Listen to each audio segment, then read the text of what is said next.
और एक और बड़ी खबर है, हूती विद्रोहियों का अमेरिका पर पलटवार। अमेरिकी ड्रोन पर किया है हूती ने हमला।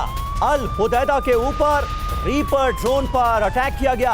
हूती ने अमेरिकी ड्रोन को नष्ट किया। तस्वीरें देखिए, ये तस्वीरें आपको दिखा रहे हैं अमेरिकी रीपर ड्रोन को कैसे नष्ट किया गया है हूती की तरफ से।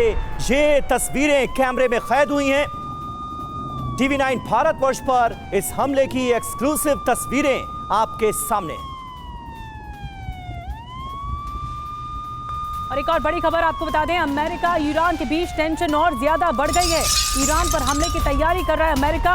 अमेरिकी स्टेल्थ बॉम्बर्स हमले के लिए तैयार हैं। आपको बता दें B-2 बॉम्बर डिएगो गार्सिया में इस वक्त रेडी है और लादेन को दफनाने वाला वॉरशिप भेजा गया है। द सन की रिपोर्ट में बहुत बड़ा दावा किया गया है।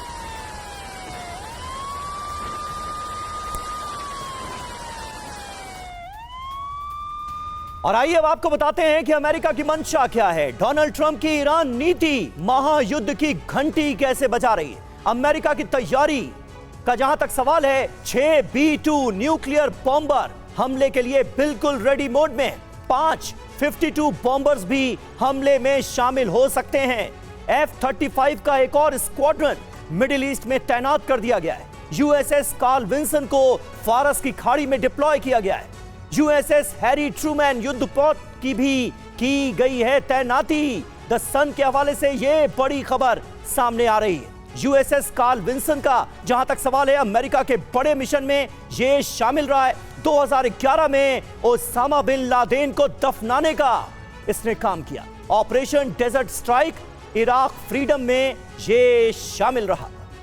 जी हाँ, ईरान विनाश की एक शपथ ली है अमेरिका ने, ऐसा लग रहा है। लेकिन ईरान के साथ कई देश भी खड़े होते हुए नजर आ रहे हैं। आपको बताते हैं अब कि अमेरिका की जो तैयारी है वो इस वक्त किस ओर आगे बढ़ रही है और अमेरिका ने क्या प्लान बनाया है ईरान को तबाह करने का। तो आइए आपको बताते हैं ईरान विनाश की शपथ। ट्रंप की रणनीति क्या है। विध्वंसक हथियारों से ईरान की घेरेबंदी की जा रही है। ईरान के खिलाफ सख्त प्रतिबंध की धमकी दी गई है। ईरान के प्रॉक्सी हूती पर विध्वंसक हमले हो रहे हैं। वजह क्या है? वजह यह है कि ईरान पर ज्यादा से ज्यादा दबाव बनाना। वजह यह है कि परमाणु समझौते पर समझौते के लिए मजबूर करना ईरान को। मिडिल ईस्ट में ईरान को अलग थलग करना, यानी आइसोलेट करना। तो ये एक बड़ी रणनीति है अमेरिका की ईरान को लेकर। और अमेरिका और ईरान की ये टेंशन जो है, इसका अंजाम आने वाले वक्त में क्या हो सकता है, आइए इस पर बात करने के लिए हमारे साथ खास मेहमानों का एक बड़ा पैनल मौजूद है। उनसे आपका तारुफ करा दें। मेजर जनरल संजय सॉय हमारे साथ मौजूद हैं। एम्बेसडर JK त्रिपाठी हमारे साथ मौजूद हैं। एयर कमोडोर SP सिंह साहब मेरी बाईं तरफ मौजूद हैं। और सुमित चौधरी और मनीष झा हमारे दो सहयोगी भी हमें ज्वाइन करेंगे। मनीष झा हमारे साथ इस वक्त जुड़ चुके हैं। मनीष, ये होता क्या नजर आ रहा है? अमेरिका और ईरान के बीच टेंशन तो बढ़ती ही नजर आ रही है। हिंद महासागर का वो डिएगो गार्सिया अब निशाने पर नजर आ रहा है ईरान के, और वहां पर हैवी डिप्लॉयमेंट, यानी आने वाले वक्त में कुछ भी हो सकता है, कभी भी हो सकता है क्या? बिल्कुल। देखिए, हमने अपने दर्शकों को बताया था कि 1 मई तक अमेरिकी नौसेना और अमेरिकी वायुसेना लगातार एक हैवी डिप्लॉयमेंट हिंद महासागर में स्थित डिएगो गार्सिया में कर रही थी। पर्पस ये था कि अमेरिका के जो तमाम सैन्य बेस हैं मिडिल ईस्ट में, जो ईरान को चारों तरफ से घेरे हुए हैं, तो अमेरिका को आशंका है कि अगर लड़ाई के वक्त ईरान की तरफ से उन सैन्य बेस पर अटैक हुआ तो वैसी स्थिति में डिएगो गार्सिया वाला जो सैन्य बेस है वो उनके लिए सबसे तुरूप का पत्ता साबित होगा। लेकिन बात यह है कि अब ईरान उस पर भी निशाना बनाए हुए है। ईरान की कोशिश है कि अगर जरूरत पड़ी तो हम प्रीएम्प्टिव स्ट्राइक वहां करेंगे। हालांकि इस बात में संदेह है कि ईरान इस वक्त स्ट्रेटेजिक साइलेंस की जगह पर प्रीएम्प्टिव स्ट्राइक करेगा। लेकिन हाँ, ईरान भी लगातार उस डिएगो गार्सिया पर, जो ईरान से लगभग 1400 किलोमीटर दूर है, वहां पर निगाह रखे हुए है कि अगर जरूरत पड़ी तो अमेरिका के उस सैन्य बेस पर भी हम अटैक करेंगे। तो कुल मिलाकर यह 1 मई वो तारीख है। हर बीतते दिन के साथ वो तारीख नजदीक आ रही है। लेकिन इस बीच अमेरिका और ईरान एक दूसरे के खिलाफ हैवी डिप्लॉयमेंट करने में जुटे हुए हैं। बहुत बड़ी बात मनीष आपने बताई, और रणनीति का हिस्सा ये है कि 1 मई को बड़ा अटैक हो सकता है और इसीलिए तैयारियां दोनों ओर से हो रही हैं। एक और बड़ी खबर, अमेरिका को ईरान की बहुत बड़ी चेतावनी सामने आई है। ईरान भी देखिए एक्टिव नजर आ रहा है, हर स्तर पर सक्रिय है। अमेरिका से हमला हुआ तो जवाब देंगे। विदेश मंत्री अब्बास अराक्ची की तरफ से धमकी आई है, यूएस पर हमारी प्रतिक्रिया त्वरित और निर्णायक होगी। जैसे ही यूएस हमला करेगा हम भी जवाब देंगे, ये ईरान का कहना है।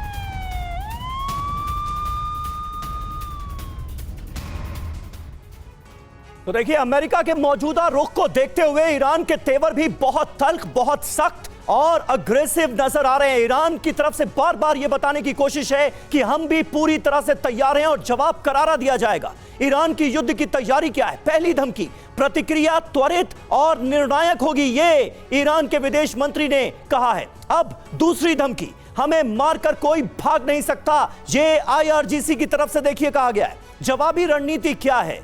मिडिल ईस्ट में 60,000 जवान अलर्ट मोड पर रखे हैं ईरान ने। अंडरग्राउंड ठिकानों में मिसाइल भी बिल्कुल रेडी है।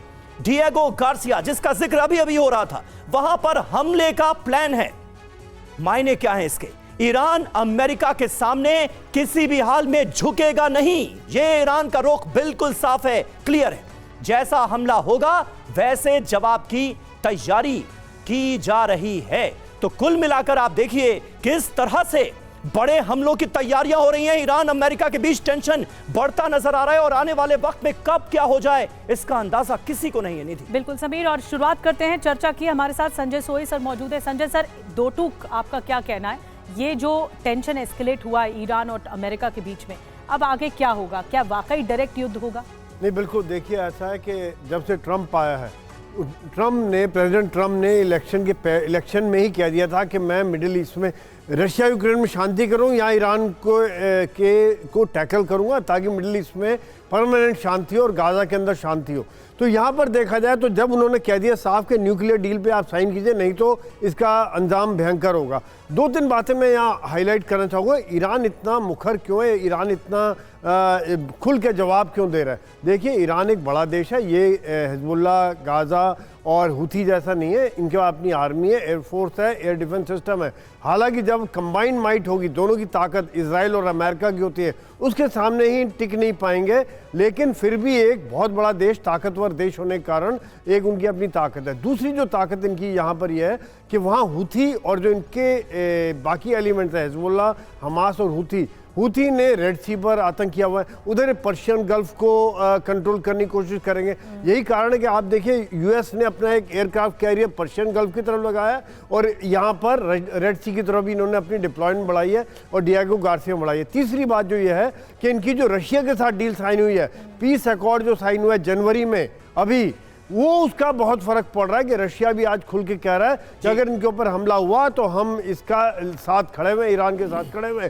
चाइना के साथ 2023 में पहली 25 साल का 400 अरब डील का साइन हो चुका है। यानी कि जो एक अपोजिशन वाला एंगल है, रशिया, ईरान, चाइना, ये तीनों देश कहीं ना कहीं मिलके साथ खड़े हो रहे हैं और इनके साथ होने का कारण है कि यूएस के खिलाफ खड़े होना। तो यही कारण है। देखिए, रशिया को ईरान ने, सही बात कही आपने संजय सोय सर। रशिया, ईरान, चाइना और इसी में अगर नॉर्थ कोरिया को भी जोड़ दिया जाए तो ये चौकड़ी आने वाले वक्त में क्या कर सकती है? गुटबाजी दोनों तरफ से साफ नजर आ रही है। दुनिया दो धड़ों में बढ़ती फिर नजर आ रही है। अमेरिका से तनाव के बीच देखिए ईरान क्या कर रहा है, उसकी पूरी डिटेल हम आपको दे रहे हैं।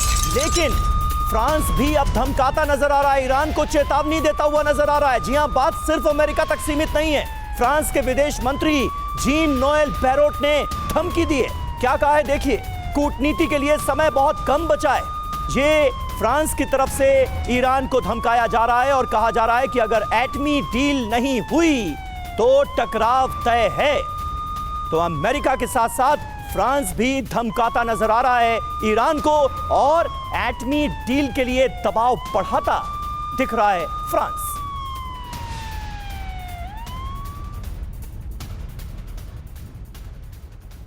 और आइए अब आपको बताते हैं कि जो बारूदी तूफान है वो क्यों सामने आ रहा है। नेटो वर्सेस ईरान, इस वक्त ये सिचुएशन बन रही है। फ्रांस ने क्या कहा आपको बताते हैं। एटमी डील नहीं तो हालात बिगड़ जाएंगे। ईरान के साथ सैन्य टकराव की आशंका है। कूटनीति के लिए समय बेहद कम बचा हुआ है। जल्द कोई हल नहीं निकला तो युद्ध तय है, ये भी कहा जा रहा है। अब देखिए सवाल क्या है। सवाल ये है कि क्या नेटो ईरान के बीच टकराव बढ़ने वाला है? क्या ईरान के खिलाफ यूएस का साथ देगा फ्रांस? ये बड़ा सवाल है। तो कूटनीतिक स्तर पर क्या कुछ रणनीति बनाई जाएगी, ये त्रिपाठी सर हमारे साथ मौजूद हैं, उनसे बातचीत करते हैं इसी मसले पर। त्रिपाठी सर, अगर संजय सोए साहब ये कह रहे हैं कि चीन हो या फिर रूस हो, इसको लेकर एक दुश्मन जो है वो खड़े, लेकिन रूस भी अमेरिका से नज़दीक होता चला जा रहा है, तो ऐसे में जो ईरान की रणनीति होगी वो क्या होगी, और क्या फ्रांस साथ देगा या फ्रांस उस लेवल पे लड़ पाएगा? देखिए निधि, एक चीज़ पहले तो मैं ये स्पष्ट कर दूं कि मेरा आकलन जो है वो थोड़ा अलग है। मेरा आकलन ये है कि अभी ईरान और अमेरिका के बीच में निकट भविष्य में युद्ध नहीं होगा। इसलिए मैं कह रहा हूँ कि प्रेसिडेंट ट्रम्प भले ही अनप्रेडिक्टेबल रहे हैं, लेकिन उनकी इस अनप्रेडिक्टेबिलिटी में एक चीज़ साफ उभर के आई है, एक प्रेडिक्टेबिलिटी, कि वो बड़े हाई उससे बात करते हैं एक निगोशिएटर के तौर पे, और फिर ग्राउंड पे नीचे उतर आते हैं, जैसे आपने देखा रूस और यूक्रेन के मामले में भी, और भी कई मामले में, और ये टैरिफ के मामले में भी 100% टैरिफ कह के और 25% 30% टैरिफ लगा दिया। तो अभी ये है कि देखिए ईरान के बारे में भी उन्होंने पहले कहा कि ईरान के ऊपर बमबारी करेंगे, ये करेंगे, वो करेंगे, सैंक्शन लगाएंगे, और ईरान हमसे डायरेक्ट बात करे। ईरान ने कह दिया, पेरेस्कियन ने कह दिया कि हम डायरेक्ट बात नहीं करेंगे। तो अब ट्रंप ने ईरान की ये बात मान ली कि इनडायरेक्टली बात करेंगे। तो अगर ट्रंप वहाँ इनडायरेक्टली बात करने के लिए मान चुके हैं तो मुश्किल है कि अभी जो भी डिएगो गार्सिया में कर रहे हैं वो सिर्फ ये दिखाने के लिए कि आप बात करो, नहीं तो हम हमला करेंगे, एक पोस्चरिंग है। अब रही बात ये कि फ्रांस की, तो आज के उसमें देखें तो इस पूरे उसमें फ्रांस की क्या औकात है। अगर फ्रांस को इतना ही अपने पावर का वो था तो 3 साल से रशिया के खिलाफ और पिछले 3 महीने से रशिया के खिलाफ इतना वो कर रहे हैं, यूक्रेन के साथ ईयू के ग्रुपिंग कर रहे हैं, लेकिन फ्रांस ने कुछ इंटरवीन नहीं किया। हालांकि इंटरवीन करता तो अमेरिका कुछ नहीं करता, लेकिन फ्रांस ने इंटरवीन करने की हिम्मत नहीं की। तो लेकिन अब धमकाया जरूर जा रहा है, लेकिन क्या वाकई जंग में ये धमकियां तब्दील होंगी आने वाले वक्त में, इसको लेकर आपके मन में संशय है। लेकिन देखिए, ईरान के दुश्मनों को रूस चेतावनी देता नजर आ रहा है। ईरान पर हमला बर्दाश्त नहीं किया जाएगा। रूस अब खुलकर ईरान के सपोर्ट में। रूस के विदेश मंत्रालय की प्रवक्ता मारिया ज़खारोवा ने कहा, ईरान पर हमला हुआ तो तबाही मच जाएगी। ये बड़ी धमकी सामने आई है ऐसे वक्त में। ये ईरान के लिए बहुत बड़ी राहत का सबब है, जब अमेरिका से लेकर तमाम जो यूरोपीय देश हैं वो ईरान को धमकाते नजर आ रहे हैं। तो देखिए, रूस जो है वो ईरान का बहुत अहम सहयोगी माना जाता है, और इस मुश्किल वक्त में ईरान के साथ रूस खड़ा हुआ नजर आ रहा है। रूस जैसा ताकतवर मुल्क खड़ा हुआ नजर आ रहा है, और यकीन जानिए इस वक्त रूस के साथ की बहुत ज्यादा जरूरत है ईरान की, क्योंकि परमाणु डील पर हस्ताक्षर के लिए दबाव लगातार बनाया जा रहा है ईरान के ऊपर। और न सिर्फ अमेरिका बल्कि यूरोपीय देश भी ये प्रेशर लगातार बिल्डअप कर रहे हैं, और ऐसे में रशिया ईरान के साथ खड़ा है। जी हां, पुतिन की बारूदी धमकी आ गई, ईरान पर हमला किया तो तबाही मचा देंगे। ईरान के खिलाफ सैन्य धमकी स्वीकार नहीं है। परमाणु ठिकानों पर बमबारी हुई तो विनाशकारी अंजाम भुगतने के लिए तैयार रहें। ईरान को अमेरिका की सैन्य धमकी ठीक नहीं है, यह सरासर गलत है। मारिया ज़खारोवा, जो कि रूस के विदेश मंत्रालय की आधिकारिक प्रवक्ता हैं, उनकी तरफ से यह बात कही गई। मायने क्या है? रूस ईरान का साथ नहीं छोड़ेगा, यह क्लियर किया गया है। अमेरिका को भी जवाब देने के लिए रूस तैयार है। अमेरिका रूस के बीच टकराव की आशंका निश्चित तौर पर ऐसे में बढ़ती देख रहे हैं हम। बड़ी बात क्या है? ईरान एटमी प्रोग्राम पर समाधान खोज रहा है, ये रूस का पक्ष निकलकर सामने आया है। एसपी सिंह साहब, रूस के ईरान के इस कदर साथ आने को किस तरह से आप देखते हैं? क्या ये ईरान के लिए बड़ी राहत का सबब होगा? क्या रूस की वजह से अमेरिका और ईरान के बीच की संभावित जंग टल सकती है?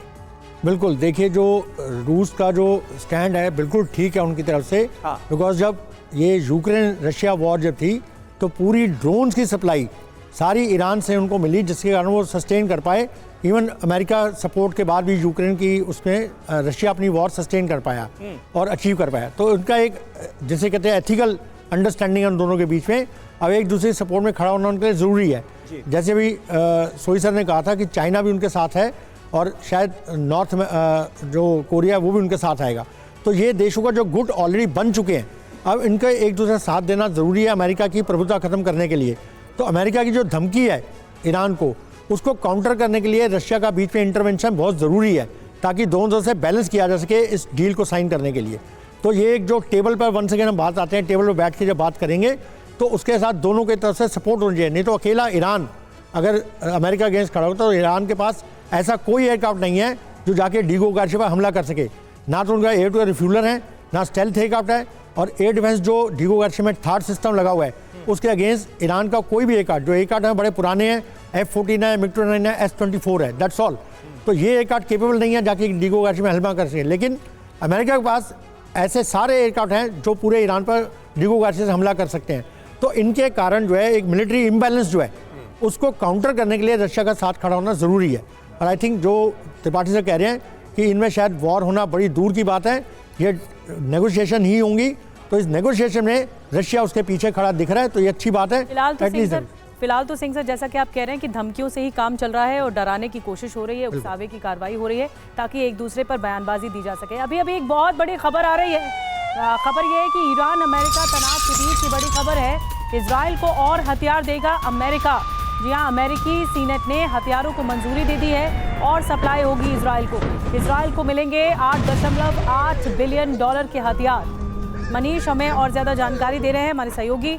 मनीष, एक बड़ा कदम और उठाया गया इजराइल की तरफ, अब और हथियार दिए जाएंगे, एक डील मंजूर कर ली गई है। बिल्कुल, देखिए अमेरिकी सीनेट ने इजराइल को उस वक्त ये मदद दी है जब इजराइल सीज फायर के तमाम शर्तों को तोड़ते हुए सीरिया पर, गाजा पर, लिबनान पर अटैक कर रहा है, और उस वक्त अमेरिकी संसद से इजराइल को एक बड़ी मदद मिली है। अमेरिकी सीनेट ने $8.8 बिलियन के हथियारों की मदद की मंजूरी दे दी है। इसमें किस तरह के हथियार होंगे? इसमें 35,000 हथियार तो केवल 2,000 पाउंड के बम हैं जो कि इजराइल को दिए जा रहे हैं, और इस तरह से भारी भरकम बम और बारूद के अलावा तमाम दूसरे तरह के $8.8 बिलियन के हथियार दिए जा रहे हैं। मतलब आप साफ समझ लीजिए कि किस तरीके से इजराइल को हथियार से संपन्न किया जा रहा है, मदद किया जा रहा है। और अमेरिका ने ये मदद जो है ट्रंप की पार्टी, रिपब्लिकन पार्टी के सभी सांसद और इसके अलावा जो डेमोक्रेट पार्टी है उसके 29 सांसदों ने भी इस पर हरी झंडी दे दी है। कुल मिलाकर यह है कि पूरा अमेरिका इजराइल को मदद कर रहा है ताकि आने वाले कुछ हफ्ते में जब ईरान के साथ जंग हो तो उस वक्त इजराइल के पास किसी भी तरह से गोला बारूद हथियार की कमी ना रहे। बिल्कुल सही बात है, और इससे एक मैसेज कहीं ना कहीं हमें यह भी मिलता हुआ नजर आ रहा है मनीष की मिडिल ईस्ट के फ्रंट पर आने वाले वक्त में कुछ बड़ा होने जा रहा है। और देखिए ईरान के समर्थन में आ गए खाड़ी देश। अमेरिका ईरान टेंशन पर खाड़ी देशों का बयान, अमेरिकी हमलों के लिए लॉन्चिंग पैड नहीं बनने देंगे। अमेरिकी विमानों के लिए एयर स्पेस भी बंद कर दिया है खाड़ी देशों ने। अमेरिकी अफसर के हवाले से मिडिल ईस्ट आई का ये दावा सामने आया है खाड़ी देशों के रुख को लेकर। तो देखिए खाड़ी देशों से संदेश जा रहा है, हमले की तारीख करीब है। बड़ी खबर क्या है? अमेरिका से टेंशन के बीच ईरान के लिए बड़ी राहत आई है। हमलों से पहले खाड़ी देशों से अमेरिका को बड़ा झटका लगा है। दावा यह है कि हमलों के लिए लॉन्चिंग पैड खाड़ी देश नहीं बनने देंगे। विमानों की रिफ्यूलिंग, रेस्क्यू ऑपरेशन से भी इनकार कर दिया गया है। अमेरिकी विमानों के लिए एयर स्पेस भी बंद कर दिया गया है। सऊदी अरब, यूएई, कतर, कुवैत का एयर स्पेस बंद होने की खबर सामने आ रही है। ये बड़ा दावा है। विकल्प क्या होगा ऐसे में? हिंद महासागर में वही डिएगो गार्सिया जिसे अब अमेरिका तैयार करता नजर आ रहा है। जरूरी बात यह है कि मिडिल ईस्ट के 7 देशों में 15 अमेरिकी सैन्य बेस हैं। मिडिल ईस्ट में अमेरिका के 60 सैनिकों की तैनाती भी की गई है। संजय सॉय साहब, किस तरह से आप देखते हैं इस डिप्लॉयमेंट को? और अगर इस दावे को सही मान लिया जाए तो खाड़ी देशों की इस बेरुखी से अमेरिकी रणनीति को कितना बड़ा झटका लगते हुए आप देखते हैं? नहीं, बिल्कुल समीर, ये एक बहुत बड़ा चैलेंज बन जाता है अमेरिका के लिए, क्योंकि देखा जाए तो सऊदी अरेबिया, कतार, यूएई ये अमेरिका के दोस्त रहे। अमेरिका के साथ अमेरिका की बेसिस भी हैं यहाँ पर। और अगर यहाँ पर इस तरह का रुख आता है, शायद वो अपनी सुरक्षा के लिए चिंतित है। क्योंकि सऊदी अरेबिया के एक तरफ यमन पड़ता है, हूथी पहले भी 2-3 बार अटैक कर चुके हैं, उधर ईरान एक बहुत बड़ी ताकत है। अगर अमेरिका हमले करता है तो क्या वो ऑन ग्राउंड हमले होंगे? वो तो खाली हवाई हमले करके ख़त्म होगा काम, चाहे वो इसराइल से करे या अमेरिका से करे, तो on ground, boots on ground नहीं आएंगे वहाँ पर। तो यही कारण है कि शायद ये लोग नहीं चाह रहे होंगे कि बाद में इनके ऊपर परेशानी आए।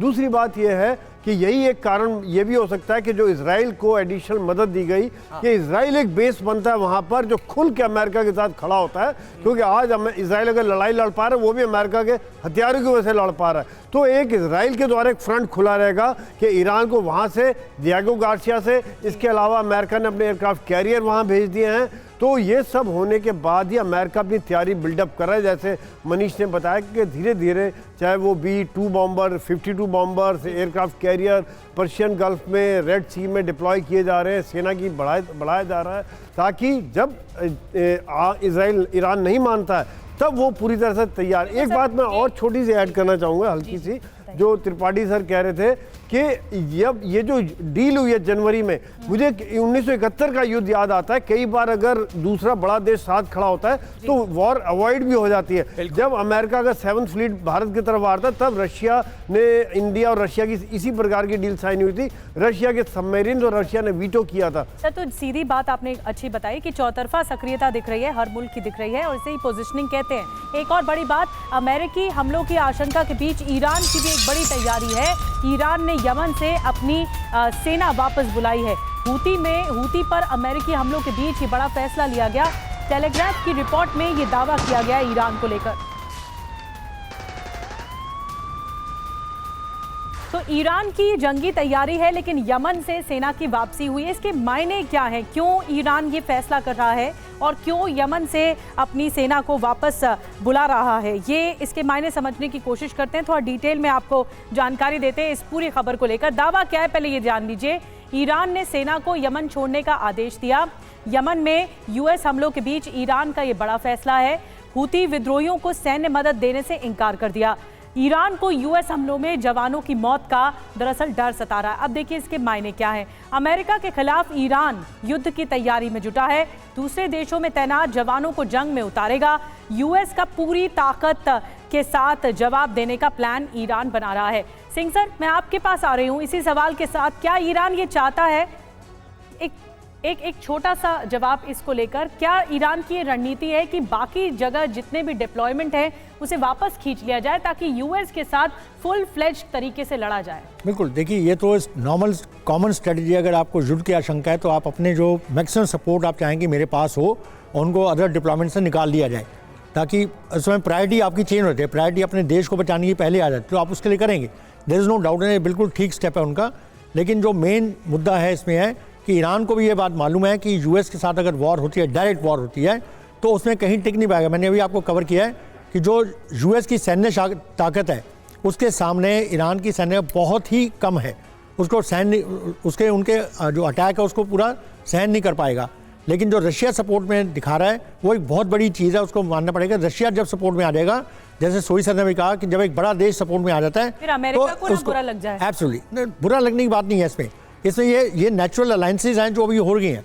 इसमें अब जो अमेरिका है वो अलग खड़ा हुआ है और रशिया, चाइना और ईरान की जो नेक्सस है वो अलग हो गया है। बिल्कुल। तो उसके कारण ये उससे सपोर्ट में आएंगे, क्योंकि जब रशिया को जरूरत थी तो ईरान उसकी हेल्प में आया, तो रशिया क्यों नहीं आएगा? और रशिया भी चाहेगा कि एक US को काउंटर हमेशा रखा जाए।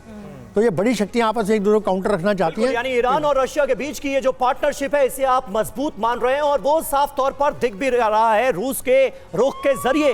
और देखिए ईरान ने बंद किया है अपना एयर स्पेस, कभी भी शुरू हो सकती है अमेरिका ईरान जंग। अमेरिकी एयर स्ट्राइक के खौफ में है ईरान। जवाबी हमलों के लिए ईरानी सेना हाई अलर्ट मोड पर है, टेंशन बढ़ता नजर आ रहा है। ईरान की मेहर न्यूज एजेंसी का ये बहुत बड़ा दावा जंग को लेकर सामने आया है।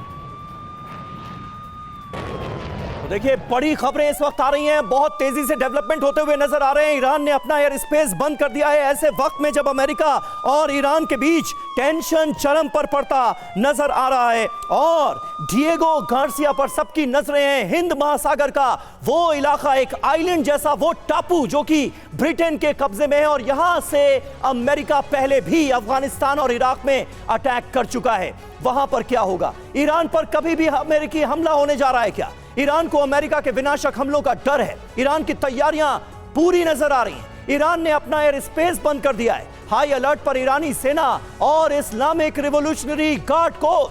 अमेरिका के किसी भी हमले को हम कुचल देंगे, ये ऐलान कर दिया है आयतुल्लाह खामेनी ने।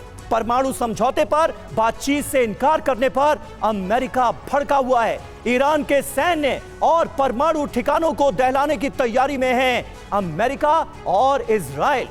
ये बड़ी खबर मेहर न्यूज एजेंसी के हवाले से सामने आ रही है। और आइए अब आपको अमेरिका और ईरान की सैन्य ताकत में जल्दी से एक तुलना करके, एक कंपैरिजन करके दिखाते हैं। अमेरिका वर्सेस ईरान, बाहुबली कौन? अमेरिकी ताकत और ईरानी ताकत, ये देखिए। सैन्य क्षमता का अगर जिक्र किया जाए तो 12,81,000 अमेरिकी सैनिक, ईरान के पास 5,23,000 सैनिक। ये हुई सैन्य क्षमता की बात। अब फाइटर जेट्स, ईरान के पास सिर्फ 407, लेकिन अमेरिका के पास काउंट कहां तक करेंगे, 3,318। ये हुई फाइटर जेट्स की बात। अब हेलीकॉप्टर देखिए, ईरान के पास 100, अमेरिका के पास 6,417। कोई मुकाबला नहीं है। ये ताकत का कंपैरिजन हम आपके सामने रख रहे हैं। टैंक्स देखिए, 2,895 ईरान के पास और अमेरिका के पास 8,725। तो अमेरिका ताकत के मायने में काफी मजबूत नजर आता है। रक्षा बजट देखिए, $716 बिलियन का, वहीं ईरान के पास $6.3 बिलियन का रक्षा बजट है। तो कुल मिलाकर ये है दोनों की ताकत का कंपैरिजन। मनीष झा हमारे साथ मौजूद हैं। मनीष, इस कंपैरिजन में तो ईरान कहीं टिकता नजर नहीं आ रहा है, लेकिन खास बात यह है कि ईरान अमेरिका को पूरी तरह से जवाब देने के मूड में नजर आ रहा है। तैयारियां भरपूर नजर आ रही हैं और रूस का साथ भी नजर आ रहा है। क्या होता आप देखते हैं? देखिए, इसमें कोई दो राय नहीं है कि ताकत के हिसाब से अमेरिका और ईरान की कोई तुलना की जाए, लेकिन यह भी बात सच है कि ईरान ने पिछले दिनों अपनी ताकत में जबरदस्त इजाफा किया है। हमने देखा कि कैसे रूस यूक्रेन युद्ध में सबसे ज्यादा तबाही या सबसे ज्यादा कारगर ईरान के बनाए हुए शाहिद 136 ड्रोन बने। वहीं दूसरी तरफ ईरान ने जिस तरीके से हमास, हिजबुल्लाह, हुती को क्रिएट किया, उसका इस्तेमाल किया, उससे आप उसके स्ट्रेटेजिक जो कैपेबिलिटी है उसको समझ सकते हैं। लेकिन इन सब से अलग पिछले साल जिस तरीके से ईरान ने पहले अप्रैल में और फिर अक्टूबर में ईरान से 2000 किलोमीटर दूर इजराइल पर बैलिस्टिक मिसाइलों से हमले करके ये जता दिया था कि ईरान की असली ताकत क्या है। और पिछले हफ्ते उन्होंने मिसाइल सिटी के जरिए ये बताया कि अभी भी उनके पास इतने मिसाइलों के भंडार हैं जिससे वो चुन चुन कर अमेरिका के सैन्य बेसों पर अटैक कर सकता है। अमेरिका के लिए सबसे बड़ी मुसीबत यही है, जब एक हुती विद्रोही अभी अमेरिका के नाक में दम किए हुए, तो आप सोचिए जब ईरान से लड़ना होगा तो क्या दिक्कत होगी। मसला कुल मिलाकर यह है कि मैं और अगर कोई सूमो पहलवान फाइट में गए, मुझे पता है कि मैं हार जाऊंगा, लेकिन अगर मैंने सूमो पहलवान को 2-4 पंच मार दिए तो अमेरिका की जो सुपर पावर वाली इमेज है उसका क्या होगा। और प्लस से रूस का साथ तो बोनस की तरह है ही। बहुत अच्छा विश्लेषण आपने किया मनीष, डंके की चोट पर कि इस वक्त अमेरिका कर क्या रहा है, रणनीति कैसे बना रहा है। एक और बड़ी खबर जल्दी से बता दें, यूएस से टेंशन के बीच ईरान की इजराइल को चेतावनी आई है। इजरायली परमाणु ठिकानों पर हमले की धमकी दी गई है। हमला हुआ तो बड़े प्रहार की तैयारी में ईरान है। मिडिल ईस्ट मॉनिटर की रिपोर्ट में ये दावा किया गया है। और इजराइल वर्सेस ईरान, मध्य पूर्व में विनाश की जो आशंका है वो इन सब खबरों के जरिए तस्दीक देती हुई दिखाई दे रही है, क्योंकि ईरान ने हथियार थाम लिए हैं, पोजीशनिंग ले ली है और कभी भी वो हमला कर सकता है। लेकिन इजराइल के खिलाफ ईरान की रणनीति हमेशा से ही दुरुस्त रही है। अब क्या रणनीति बनाई जा रही है ईरान की ओर से इजराइल के खिलाफ, और इजराइल क्या करेगा ये देखना होगा। आइए जल्दी से बता देते हैं आपको कि ईरान की धमकी क्या है। पहले तो ये देख लीजिए, हमला हुआ तो इजराइल को जवाब दे देंगे और बड़ा पलटवार होगा। इजराइल के परमाणु ठिकानों पर हमला किया जाएगा। 1000 हाइपरसोनिक मिसाइल तैयार कर दिए गए हैं। इजराइल के अहम ठिकाने इस वक्त निशाने पर हैं। अमेरिकी सैन्य ठिकाने भी टारगेट पर हैं। मिडिल ईस्ट मॉनिटर की दरअसल रिपोर्ट के जरिए ये दावा किया गया है। त्रिपाठी सर, मैं आपके पास आ रही हूँ। ये जो दावा किया जा रहा है ईरान की ओर से, पहले भी हम इस पर चर्चा कर रहे थे, क्या ये धमकियां जो दी जा रही हैं या उकसावे की कार्रवाई की जा रही है, अभी कार्रवाई या बूट्स ऑन ग्राउंड आए नहीं है लेकिन सिर्फ धमकियां दी जा रही है, इस दावे पर आप क्या कहेंगे? ये देखिए, ये धमकियां दी जा रही हैं, ये ईरान ये दिखाने की कोशिश कर रहा है अपने कॉन्स्टिट्यूएंसीज़ को और विश्व को भी कि देखिए अगर अमेरिका ने कुछ किया या इजराइल ने कुछ किया तो हम पूरी तरह से सन्नद्ध हैं, पूरी तरह से तैयार हैं। यहाँ पर एक चीज़ मैं ये बताना चाहूँगा, जो अभी बात हो रही थी कि यमन से ईरान ने अपने सैनिकों को बुला लिया है। देखिए मेरे ख्याल से, मुझे एग्जैक्ट नंबर नहीं मालूम है, लेकिन जितने भी सैनिक हैं वो इतने काफ़ी नहीं होंगे कि ईरान की पूरी सेना का एक सिर्फ फ्रैक्शन ही होंगे। दूसरी चीज़ ये कि जो बैकडोर डिप्लोमेसी अभी भी चल रही, निगोशिएशन बैकडोर ईरान और अमेरिका के बीच में, हो सकता है कि ये बुलाने का काम वहाँ से ईरान ने अपनी कॉन्स्टिट्यूंसी को ये दिखाने के लिए कि देखिए हम अपनी सारी सेना सब जगह से एकत्र कर रहे हैं जी। और अमेरिका को ये सिग्नल देने के लिए कि देखिए हम हूथियों को छोड़ रहे हैं, हम हूथियों को अपने भरोसे छोड़ रहे हैं। तो ये अमेरिका के लिए एक पॉजिटिव सिग्नल देने की भी कोशिश हो रही है। और जो मतलब इनडायरेक्ट बातें तो हो ही रही हैं और बिल्कुल सही बात है सर, और टेंशन लगातार बढ़ती हुई हम देख रहे हैं, नजर रखनी होगी।